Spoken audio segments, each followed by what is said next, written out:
Ayo ikut menjadi bagian dari perubahan besar bangsa ini bersama Sahabat Pekerja Indonesia.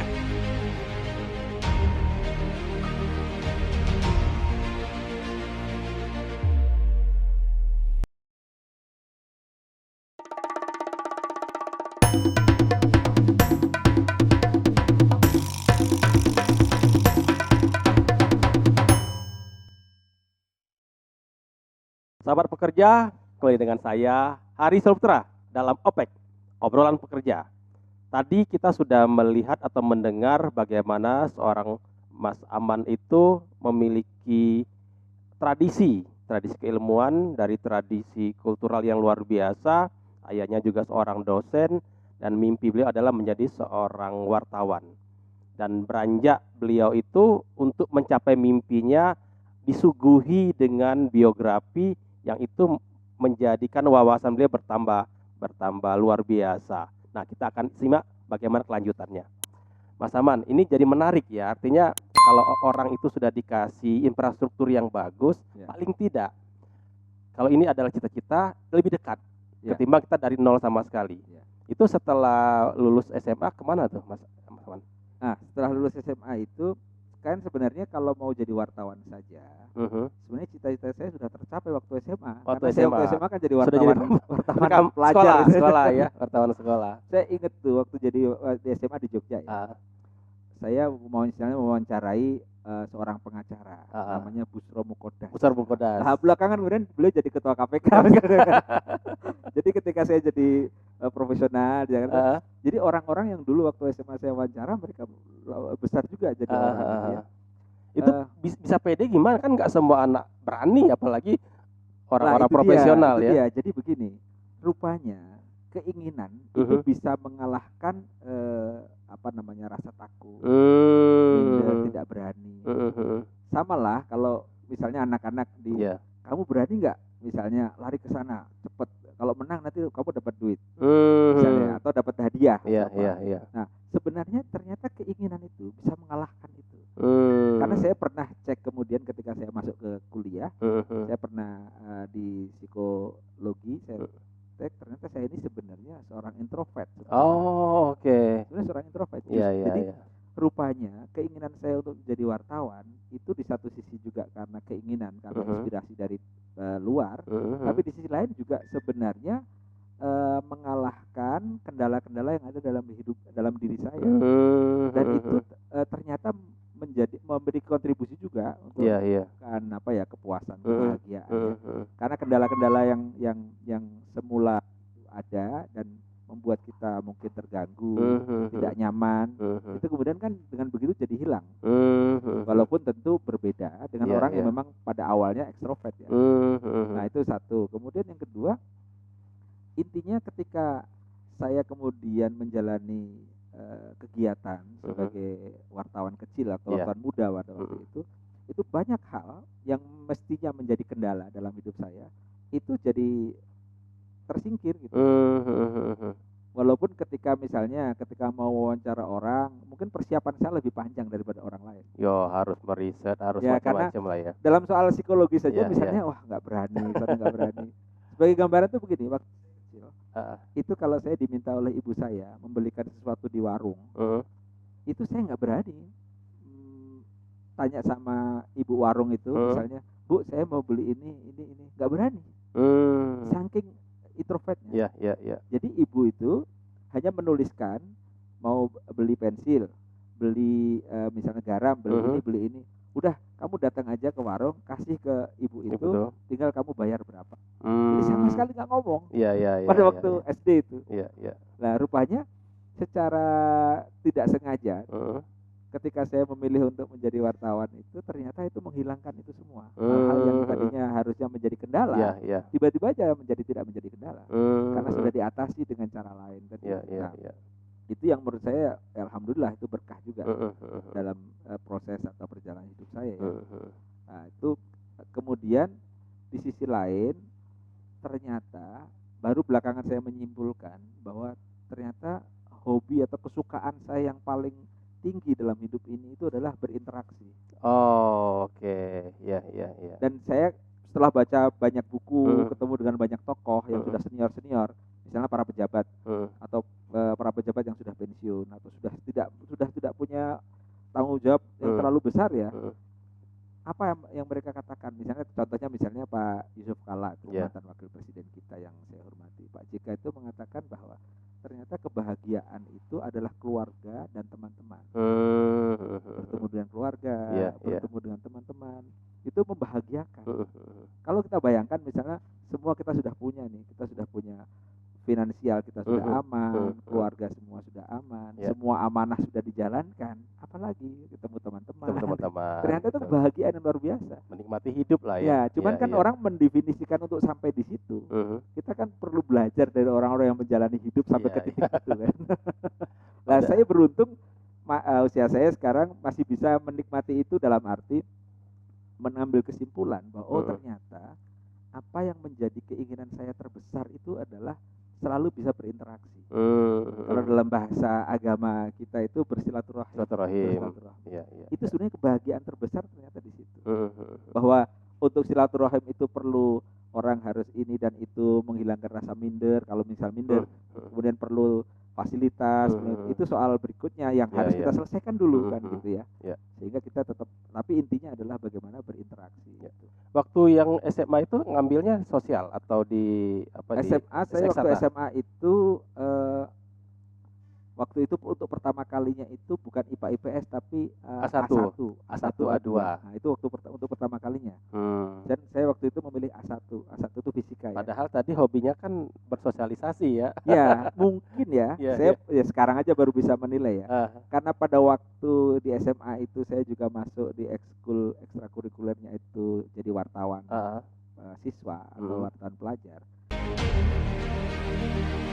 Ayo ikut menjadi bagian dari perubahan besar bangsa ini bersama Sahabat Pekerja Indonesia.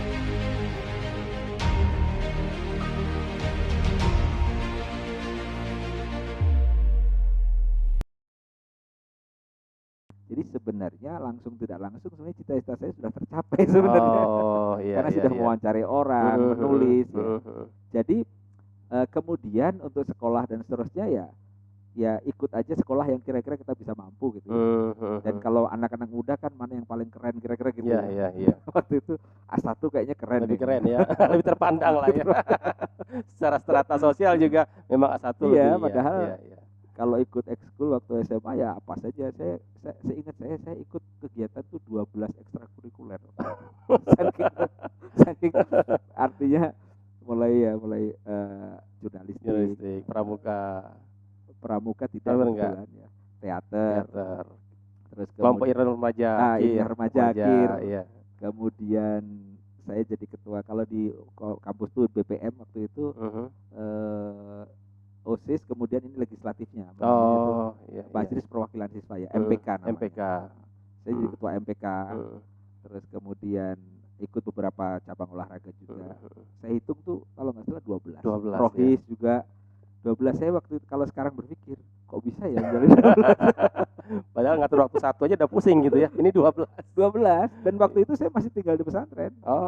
Pesantren di Krapyak di Jogja. Jadi bolak-balik ya. Iya, kan itu sekolahnya paginya sekolah. Nah, pagi sekolah, sorenya ngaji di pesantren. Jadi pesantren juga banyak kegiatan ya.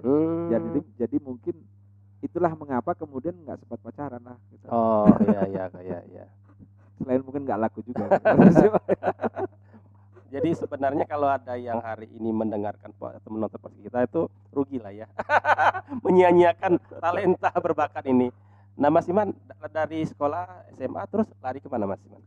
Saya waktu itu karena di SMA itu kompetisinya kan selalu masuk ke perguruan tinggi negeri ya. Kalau bisa PMDK. Tapi saya ini orang agak bandel. Jadi waktu ayah saya, kamu kalau bisa PMDK dong. PMDK itu lulus tanpa tes di kampus negeri ya.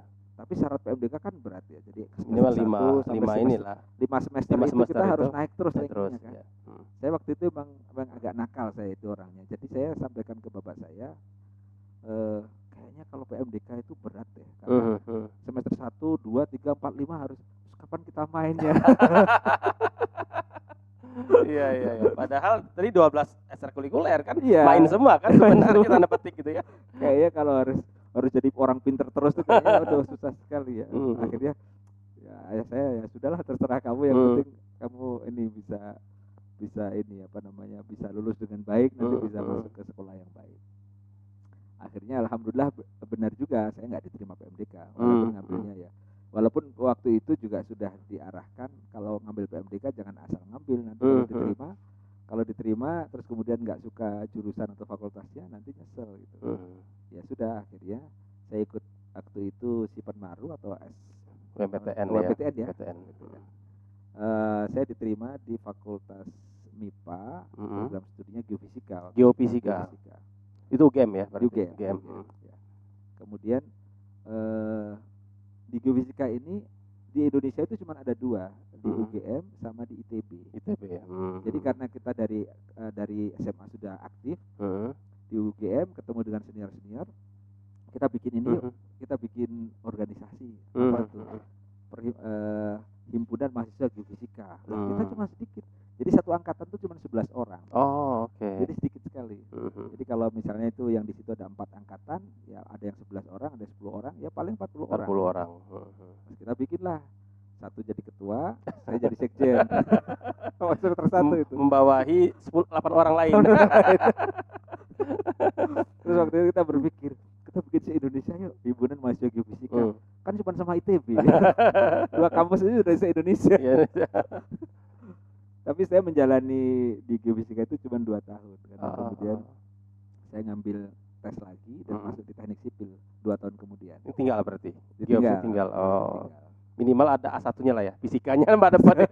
Di teknik sipil juga A1. A1 juga. Teknik sipil kan? Iya. Alasannya sederhana aja. Lagi-lagi saya baru menyimpulkannya sekarang. Waduh, kalau temannya cuma 11, kita nggak punya banyak teman. Akhirnya saya masuk teknik sipil, satu angkatan 100 orang. Lebih gede lah. Lebih gede. Walaupun laki-laki semua rata-rata. Ya itu dia, catatannya. Jadi di teknik sipil itu di UGM 100 orang satu angkatan. Perempuannya cuma 4. Waduh, berat juga ini. Berapa tuh? 96 orang memperebutkan 4 orang. Ya singkat cerita, walaupun saya di teknik sipil, di tahun yang sama saya mendaftar di perguruan tinggi yang lain. Waktu itu namanya IAIN, sekarang UIN. Ya. Masih di Kerapiak atau sudah kembali ke rumah? Ke rumah. Karena rumah saya di rumah ayah saya itu di komplek kampus di IAIN Jogja ya, di UIN kalau sekarang. Jadi saya di tahun yang sama mengambil juga jurusan tafsir hadis di Fakultas Usuluddin di IAIN Jogja, UIN sekarang ya. Sederhana saja sebenarnya, karena rumah saya itu di belakang kampus. Wah, kayaknya bisa nih sekolah di sini. Jadi akhirnya saya ngambil 2 kuliah di UIN sama di UGM. Dan dua-duanya lulus. Alhamdulillah dua-duanya lulus. Tapi sebenarnya yang penting bukan itu, yang penting saya jadi punya banyak aktivitas. Berarti hanya mindahin ya dari 12 ekstrakurikuler, mungkin yang kuliah barangkali banyak lagi. Jadi saya ingat waktu itu sampai pernah ayah saya ke kampus di Bulak Sumur di Jogja. Terus teman-teman di kampus pada ribut, "Man, kamu dicariin sama ayahmu tuh." Kenapa? Saya kira ada apa, harus saya pulang kan. Saya nggak pernah pulang waktu itu karena di kampus terus. Saya tanya, nyari saya ada apa, Pak? Saya manggilnya Bapak. Enggak, cuman pengen lihat aja kamu sehat apa enggak. Sudah dia nggak pernah hilang mungkin ya.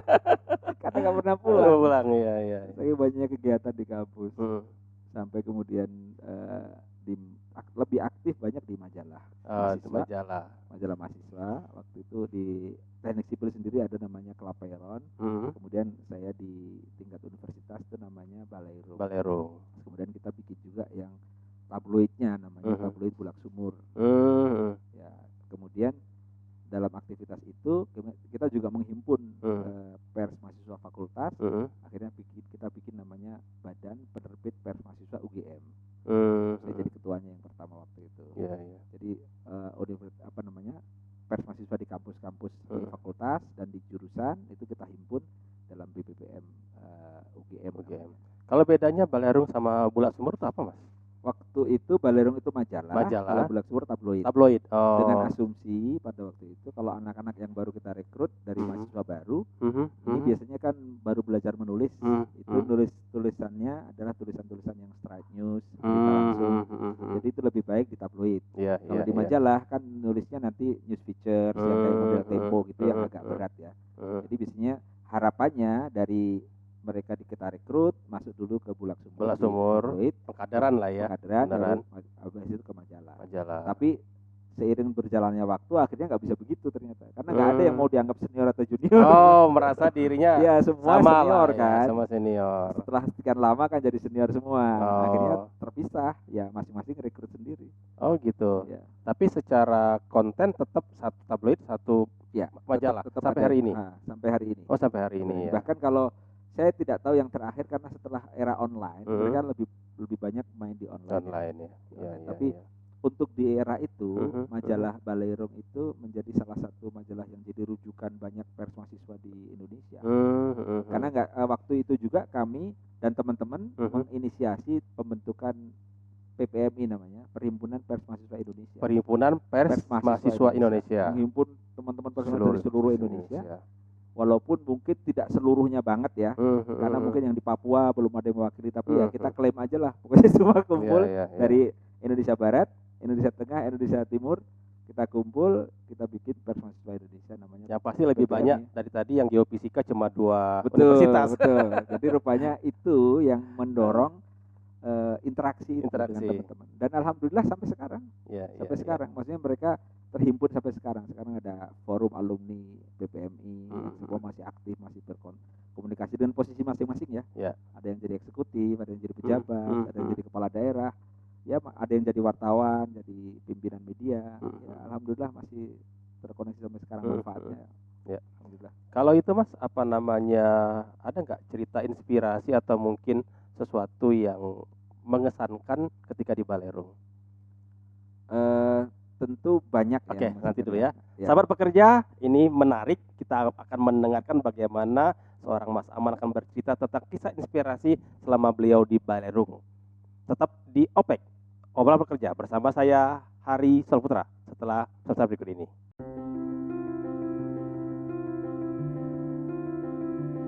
Berawal dari sebuah keprihatinan demi sebuah harapan untuk sekedar hidup layak dari para pekerja, kami belajar untuk memberdayakan diri kami sendiri. Kami bahkan belajar untuk mengadvokasi sahabat pekerja secara mandiri.